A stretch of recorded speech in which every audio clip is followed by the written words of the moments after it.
대한민국 실제 사건. 안녕하세요. 우리 주변에서 생각보다 흔하게 일어나고 있지만 많은 분들이 알지 못해서 봉변을 당하고 있는 실제 사건들만을 소개해드리는 대한민국 실제 사건입니다. 오늘 소개해드릴 실제 사건은 별거 아닌 것처럼 보이지만 굉장히 위험하고 잘못된 음주 습관으로 인해 발생한 사망사고에 대한 것입니다. 대한민국에서 실제로 벌어진 일이고 실제로 일상에서도 접할 확률이 높은 사고인 만큼 오늘 영상을 반드시 보셔야 합니다. 서울시 성북구의 55세 남성 조영호 씨에게 일어난 일입니다. 영호 씨는 전기기사 자격증 취득 이후 10년 넘게 종로의 한 빌딩에서 시설관리팀으로 재직해왔습니다. 영호 씨의 주된 업무는 빌딩 내의 조명, 방송, 발전기 같은 전기시설을 유지보수하는 것이었는데요. 근무 강도가 그렇게 세지 않고 주어진 일만 해결하면 됐기 때문에 영호 씨의 마음에 딱 드는 직업이었습니다. 교대제로 당직 근무를 서는 것이 조금 힘들긴 했으나 당직을 선 다음 날에는 비번일이 주어져 하루를 푹 쉴 수 있다는 것도 나쁘지 않았죠.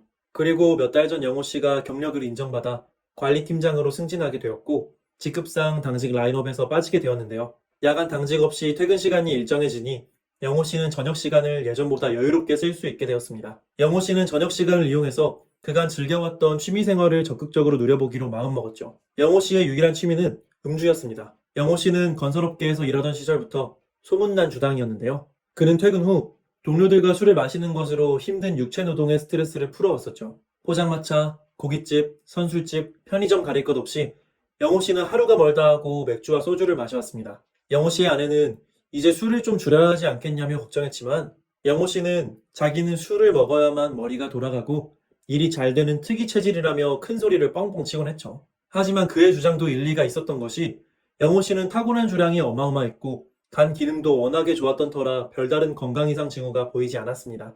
집안 내력이었던 고혈압 증세 말고는 특별히 몸에 아픈 곳이 없었던 것이죠. 그러니 아내는 한숨을 쉬면서도 남편이 하고 싶은 대로 내버려둘 수밖에 없었습니다. 월급도 늘어났겠다. 거칠 게 없어진 영호 씨는 동네 친구들을 불러 모으고 소주를 5병씩 들이키며 건재한 주량을 과시했죠. 친구들은 영호 씨가 아직 죽지 않았다고 감탄하며 정말 타고난 주당이라고 혀를 내둘렀습니다. 친구들의 칭찬에 영호 씨는 어깨가 으쓱해지는 기분이었죠. 그러던 어느 날 금요일 오후 6시 반에 퇴근한 영호 씨는 주말을 맞아 신나게 달려보기로 마음을 먹었습니다. 아끼는 직장 후배 2명을 데리고 단골 양꼬치집에 간 영호 씨. 그는 역시나 소주부터 주문해 세팅한 뒤 양꼬치가 채 익기도 전에 소주를 한 잔 원샷했습니다. 후배들이 안주를 좀 같이 드시라고 걱정했지만 영호 씨는 자기는 빈속에 술이 들어가야 잘 맞는다며 잔소리할 시간에 술이나 한 잔 더 따르라고 성화를 부렸죠. 후배들은 역시 선배님은 대단하시다고 혀를 내둘렀고요. 그렇게 일행은 맛있는 양꼬치 구이와 함께 즐거운 금요일 술자리를 즐겼죠.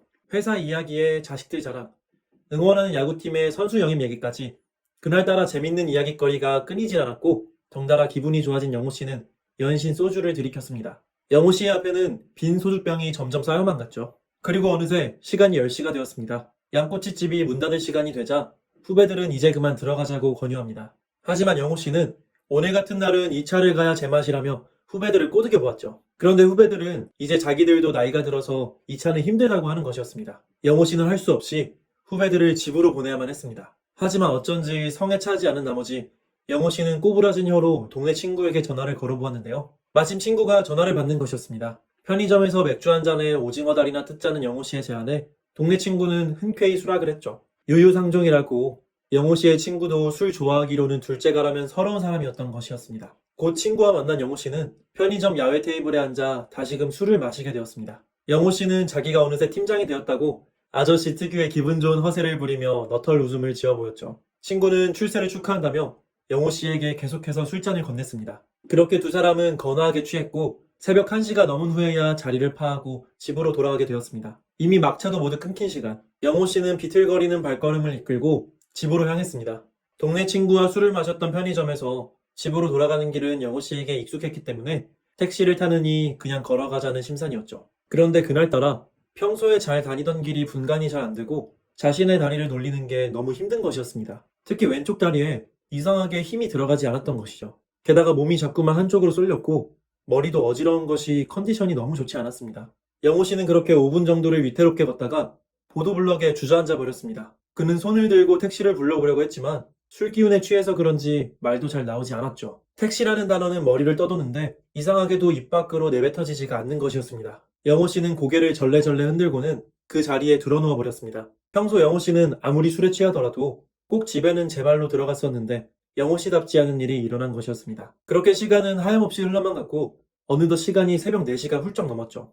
그런데 그때 설상가상으로 하늘에서 빗방울이 떨어지기 시작했습니다. 때는 겨울철이라 자칫하다간 영호 씨가 체온 저하로 위급해질 수 있는 상황이었습니다. 그러나 천만다행으로 영호 씨를 도우려는 사람이 있었습니다. 매일 새벽 4시 반에 출근하는 환경미화원이 영호 씨가 비에 상당히 젖은 것을 보고 다가와서 말을 건 것이었습니다. 아저씨, 여기서 주무시면 안 됩니다. 라는 환경미화원의 말에 영호 씨는 어눌한 발음으로 뭐라고 대답을 했습니다만 도저히 알아들을 수 없는 말이었습니다. 영호 씨는 그렇게 혀가 꼬부라진 채로 중심을 못 잡고 흐느적거렸죠. 환경미화원은 혀를 찢찢 차며 영호 씨를 아케이드 지붕이 있는 버스 정류장으로 옮겨주었습니다. 영호 씨가 거나하게 취한 취객이라고 판단하여 이대로 뒀다가는 큰일 나겠다 싶었던 것입니다. 환경미화원이 베풀어진 친절은 그뿐만이 아니었는데요. 환경미화원은 주치자를 인도해 가라고 파출소에 신고할까 고민했습니다만 영호 씨가 그 정도로 나쁜 상태는 아니라고 판단하여 택시를 잡아주었습니다. 영호 씨는 고맙다고 인사할 정신도 없이 멍한 상태였죠. 택시기사가 영호 씨를 어디로 모셔야 하냐고 물었지만 영호 씨는 본인의 집 주소도 대답하지 못하고 침을 흘리며 어물거릴 뿐이었습니다. 할 수 없이 환경미화원이 영호 씨의 지갑을 확인하여 주소를 불러줘야만 했습니다. 그렇게 택시에 탄 영호 씨는 또 중심을 잡지 못하고 시트에 나동그라지고 말았습니다. 취객을 한두 번 본 것도 아닌 택시기사는 말없이 영호 씨의 집으로 향했습니다. 어느새 택시는 영호 씨의 집 앞에 도착했고 기사는 영호 씨에게 도착지에 다 왔다고 알려주었습니다. 하지만 영호 씨가 아무 대답도 하지 않는 것이었습니다. 의아해진 택시기사가 뒷좌석을 돌아보았는데 영호 씨는 미동도 없이 뒷좌석에 기대 있을 뿐이었습니다. 택시기사는 걱정되는 마음에 뒷문을 연 뒤 괜찮으시냐고 몸을 흔들어 보았습니다. 그런데 그때 영호 씨가 죽은 사람처럼 자세를 제대로 못 잡고 허물어지는 것이었습니다. 깜짝 놀란 택시기사는 영호 씨의 상태를 살펴보지만 숨만 겨우 쉬고 있을 뿐 그 어떤 외부 자극에도 반응하지 않고 있었습니다. 무엇보다도 영호 씨의 안면 상태가 심각해 보였습니다. 영호 씨의 입이 한쪽으로 기형적으로 돌아간 채 침을 줄줄 흘리고 있었던 것이었습니다.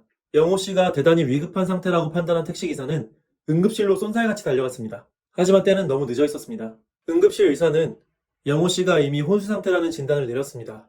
의사는 신속히 약물을 투입했지만 영호 씨는 혼수 상태에서 깨어날 줄을 몰랐습니다. 급기야는 영호 씨의 바이탈 사인이 점점 악화되기 시작했고 결국 영호 씨는 그대로 세상을 떠나고 말았습니다. 단지 술을 좋아했을 뿐인 평범한 가장이 한순간 길에서 쓰러진 채로 돌아올 수 없는 길을 떠나고 만 것입니다. 지금까지 서울시 성북구의 55세 남성 조영호 씨의 안타까운 사고 사례를 들으셨습니다. 술을 과하게 즐겼던 영호 씨는 만취한 상태로 길가에서 몇 시간을 방치되고 말았죠. 영호 씨는 차가운 비에 노출되긴 했지만 곧 환경미화원의 도움으로 집으로 향하고 있는 상태였습니다.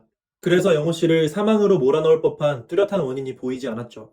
그런데 영호 씨는 왜 갑자기 혼수 상태에 빠져 사망하게 된 것일까요? 문제의 원인을 밝혀내기 위해선 영호 씨에게 발생한 위험 징후를 추적해 볼 필요가 있습니다. 영호 씨는 주량이 강하고 간이 건강했지만 집안 내력으로 고혈압 증세가 있었죠. 그런 상태에서 영호 씨는 매일같이 음주를 이어갔습니다. 그 결과 영호 씨의 마지막 순간에 여러 이상 증상이 발생했는데요. 영호 씨는 균형 감각 이상으로 몸을 가누지 못했고 다리 한쪽에 힘이 들어가지 않았죠.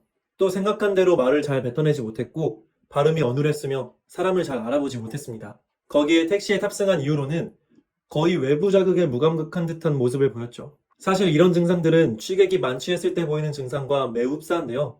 그러나 이 같은 증상들을 단순 취객의 행동으로 오해하면 정말 큰일이 날 수 있습니다. 이 증상들은 흔히 중풍으로 불리는 뇌졸중의 전조 증상이었던 것입니다. 뇌졸중이 발생하면 뇌의 혈관이 막히거나 터져서 출혈이 일어나게 되죠.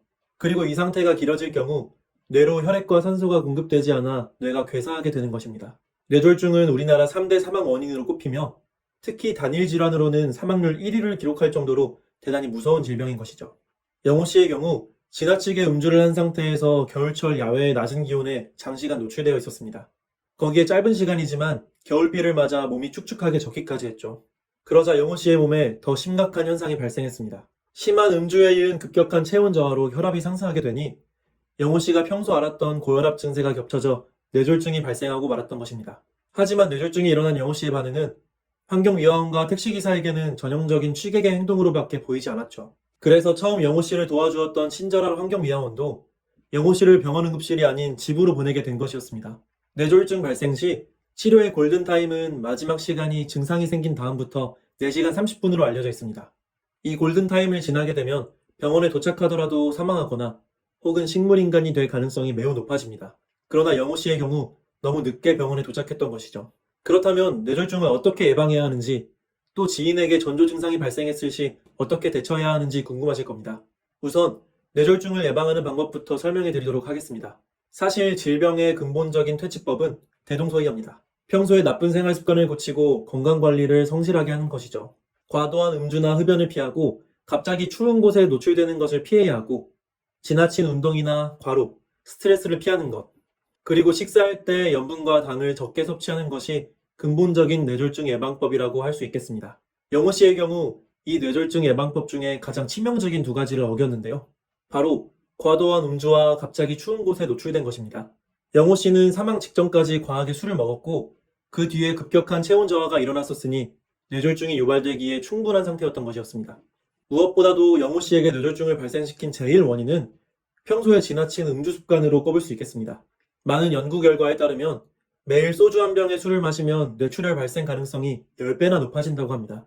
영호 씨도 평소에 술을 절제하고 건강관리를 철저하게 했다면 이런 사고로 사망하지 않았을 것입니다. 그럼 영호 씨의 사례처럼 눈앞에 뇌졸중으로 의심되는 환자가 있을 시 어떻게 대처해야 할까요? 대한뇌졸중학회의 교육자료에 따르면 4가지 알파벳 F, A, S, T만 기억하시면 일반인도 충분히 뇌졸중에 대처할 수 있다고 합니다. 첫 번째로 F는 face를 뜻하는데요. 영호 씨의 경우처럼 안면마비, 입과 눈이 한쪽으로 틀어지는 증상이 일어나거나 혹은 웃을 때 얼굴이 일그러지고 좌우 형태가 다를 경우에도 뇌졸중을 의심해 볼 수 있습니다. 두 번째 A는 암스의 앞글자로서 한쪽 팔이나 다리의 힘이 약하거나 처질 경우 신체가 마비되는 뇌졸중의 전조 증상일 가능성이 높다고 합니다. 세 번째 S는 스피치로 언어장애 증상이 있는지를 체크해 보아야 한다는 것입니다. 환자에게 집 주소를 질문하거나 어려운 발음을 시켜보았을 때 잘 대답하지 못하고 발음이 어눌하다면 반드시 이 환자를 병원으로 보내야 하는 것이죠. 마지막 4번째 T는 타임인데요. 방금 전 설명드렸듯이 마지막 시간이 증상이 생긴 다음부터 골든타임 4시간 30분 안에 환자를 병원으로 이송하는 것이 중요하다는 것입니다. 여기서 골든타임 내에 환자를 병원에 보냈다 해서 안심하면 안 되는 부분인데요. 뇌혈관을 막고 있는 혈전을 녹이는 혈전용해제 치료를 4시간 30분 내에 시행해야 하기 때문에 치료 준비 시간까지 포함하면 많은 의사들이 권고하는 뇌졸중의 골든타임은 3시간입니다. 뇌졸중 치료는 빠르면 빠를수록 좋습니다. 골든타임에 맞춰서 병원에 가라는 것이 아니라 적어도 그 시간 안에 빨리 병원에 가라는 뜻입니다. 무조건 빨리 갈수록 좋습니다. 똑같은 치료를 하더라도 쓰러진 지 30분 만에 온 분이 4시간 30분 골든타임에 딱 맞춰서 온 분보다 치료 성적이 더 좋기 때문입니다. 시간이 늦을수록 완전히 기능을 회복해서 다시 정상적인 생활을 할 수 있을 확률이 훨씬 더 낮습니다. 그러니 안면마비, 신체마비, 언어장애 같은 뇌졸중 전조 증상이 하나라도 나타날 시 바로 119에 신고해서 구급차를 불러야 한다는 점을 기억해 주십시오. 이런 뇌졸중 증상들을 취객의 행동으로 오인하셔서는 안 될 것입니다.